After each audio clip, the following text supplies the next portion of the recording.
নমস্কার বন্ধুরা, আপনারা সবাই দেখছেন সরকারি সংবাদ ইউটিউব চ্যানেল। বন্ধুরা, এখনও পর্যন্ত কিন্তু অনেকেরই লক্ষ্মীর ভাণ্ডারের এসএমএস আসেনি, আর যার জন্যই কিন্তু আমাদের প্রতিদিন নানান ধরনের প্রশ্ন উত্তরের সম্মুখীন হতে হচ্ছে।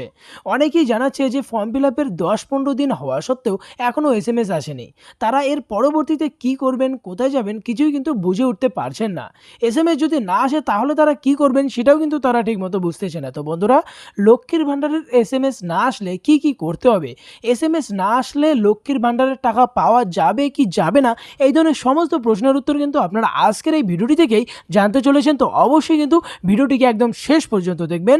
এরই সঙ্গে এই ধরনের দরকারি আর গুরুত্বপূর্ণ খবর যদি প্রতিদিন আপনাদের মোবাইলে জানতে চান তাহলে সবার প্রথমেই এই ভিডিওটিকে একটি লাইক করে দেবেন। এরই সঙ্গে লাল রঙের সাবস্ক্রাইব বাটনে ক্লিক করে বেল নোটিফিকেশনটা অল করে দেবেন। তো বন্ধুরা, সবার মনে যেটা কমন প্রশ্ন আসে সেটা হচ্ছে অনেকেরই এসএমএস আসছে, আবার অনেকের এখনও আসেনি, কিন্তু কেন এমনটা হচ্ছে? তো বন্ধুরা, এটার উত্তর আপনাদের বলে দেই যে ফর্ম ফিল আপের সময় যদি আধার কার্ড, মোবাইল নম্বর বা স্বাস্থ্যসাথী কার্ডের নাম্বার ভুল দিয়ে থাকেন, সেক্ষেত্রে কিন্তু এসএমএস আসার সম্ভাবনা অনেকটাই কমে যায়, অথবা এসএমএস নাও আসতে পারে।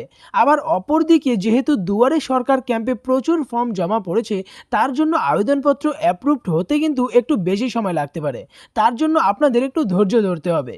এবার প্রশ্ন হচ্ছে যে এবার আপনারা হয়তো ভাবছেন যে তাহলে আপনারা কোথায় গিয়ে যোগাযোগ করবেন, তার কারণ আপনাদের ফর্মটা বাতিল হতে পারে। যদি আপনারা না জানেন তাহলে আবার আবেদন আপনারা কিভাবে করবেন, তো এটার জন্য আপনারা কোথায় যোগাযোগ করবেন? তো সেই উত্তরে আমি আপনাদের বলবো যে আপনি যদি পঞ্চায়েত এলাকায় বসবাস করেন, সেক্ষেত্রে আপনাকে কিন্তু পঞ্চায়েত অফিসে যেতে হবে।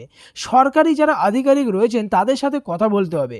আর যদি আপনি পঞ্চায়েত অফিসে না যেতে চান তাহলে আপনার সমস্ত তথ্য নিয়ে আপনি যেতে পারেন বিডিও অফিসে।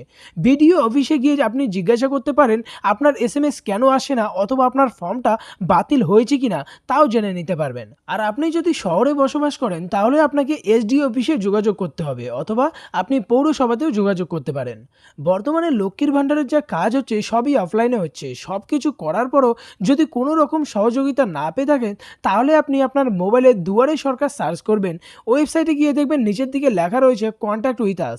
সেখানে ক্লিক করলে পেয়ে যাবেন দুটি নাম্বার এবং একটি ইমেল আইডি। নাম্বার দুটি আপনারা স্ক্রিনে দেখতে পাচ্ছেন, এই নাম্বারেও আপনারা যোগাযোগ করতে পারেন। আর একটা যেটা হচ্ছে ইমেল আইডি, ইমেল আইডিটাও আপনারা দেখতে পাচ্ছেন। তো এই দুটোতে কিন্তু আপনারা সরাসরি নিজের মোবাইল দিয়ে আপনারা যোগাযোগ করতে পারবেন যে আপনার ফর্মটা বাতিল হয়েছে কিনা, সেটাও কিন্তু আপনারা এখান থেকেই জানতে পারবেন।